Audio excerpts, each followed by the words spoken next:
Back at South by Southwest, we're joined by the Frail. How are you guys? Good, tired, but good. Doing well. So you guys hail from San Francisco. That's correct. Tell us a little bit about, how you got involved in music. Who were some of your musical inspirations to want to do this? Go for it. Sure. I think all four of us, there are four guys in the band who couldn't make it this morning. They're a little hungover, but we've all been playing music most of our lives. As for the band itself, it started in 2007 when this guy was in college. And as far as influences, we listened to a lot of 80s electronic influence, M83 type music, a lot of, indie pop, RAC, Carousel, really just anything with a good hook and some nice dancey, groovy bass lines and synth work. So it's all gets us going. And an awesome hook, right? Yeah, definitely. Tell us a little bit about your coming up in the band. My dad was in bands growing up as a kid. He was in the Bay City Rollers and a couple other bands. So I kind of grew up around music, around some of the guys from Metallica, and so I just kind of was always surrounded around music. And so, I'm not saying I didn't have a choice, but I'm just saying that it just was always there, so I was bound to kind of pick up something. Yeah, that's great. So now, how did the individual band members meet each other? How did the group kind of form? What were the common threads? It's kind of a weird thing. I actually initially started the band with a guy named Kevin on Craigslist, and we recorded the first EP before we ever met. And then, from there I met the drummer, Chris, who's playing with us now, and then Chris kind of introduced Alex and kind of all the rest of the band members, and kind of just fell together. Great. Well, I know you guys have played a lot of different events, festivals, toured around. Tell us about some of your favorite, and is this your first time here, or you played here before? The band has played at South by before. I personally have not. This is my first time in Austin, actually. So what are your impressions so far? It's great. It's awesome. It's hectic, but insane that there's pretty insane. Every building. Yeah. It kind of reminds me of like New Orleans, except replace the jazz with every other genre imaginable, and big clubs and. A lot of jazz, I've heard. So no, not too much, but same kind of music density, I guess you could say. So. Right. Yeah. Tell us about some of the unique events, different things, not here, but elsewhere, some of the events you play. Well, I would say the most unique one is we played the Exotic Erotic Ball at the Cow Palace in San Francisco. And so, that's a mix of porn stars and kind of has-been pop artists. So we played with a lot of all kinds of stuff. I mean, any famous porn star you can think of was there. Mini Kiss played, which was kind of funny. Del Boizo was there playing. We hung out with Coolio. It was weird.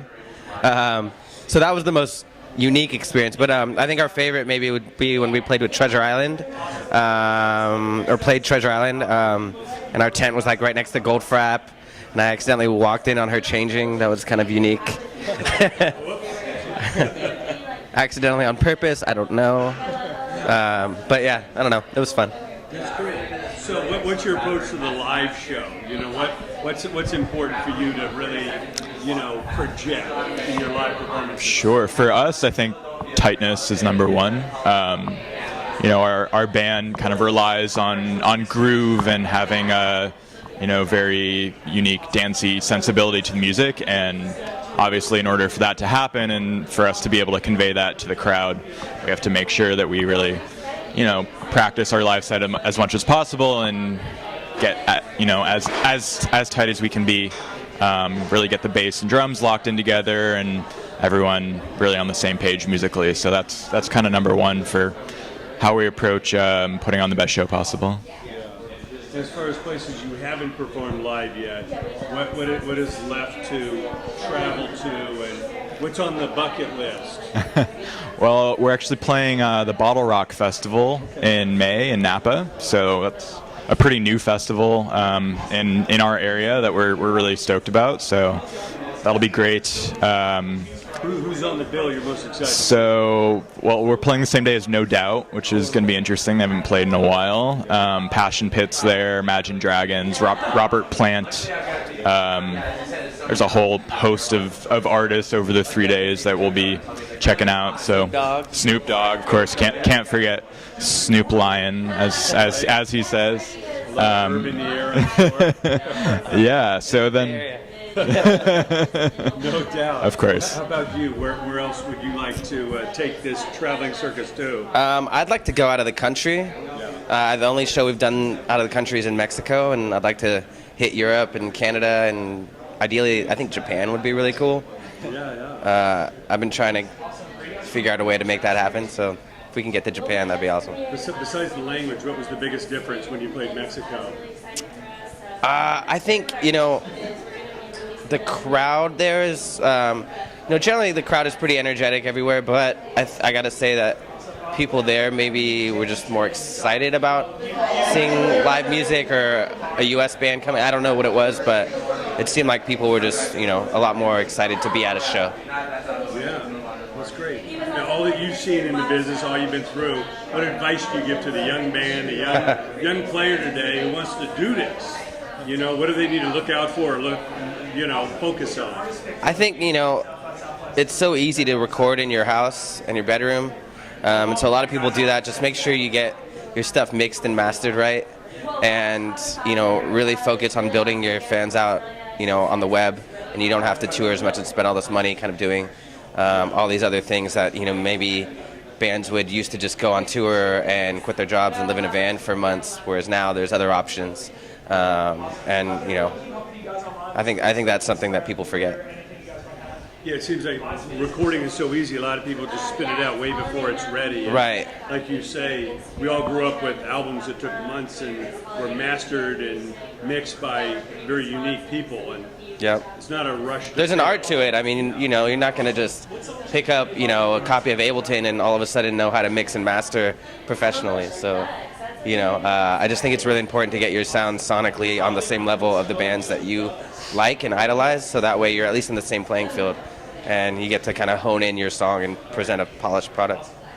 Sure. How about you? What advice do you have for those aspiring?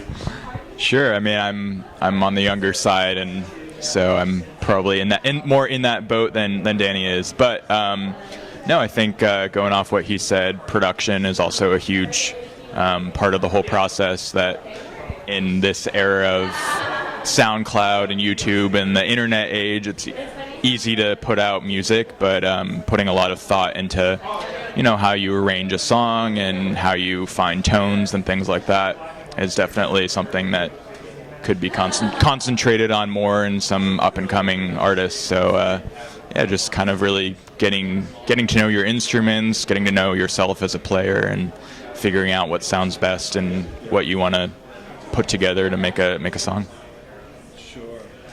Thanks so much for coming out, guys. Really appreciate it. Thank you. Thanks for having us.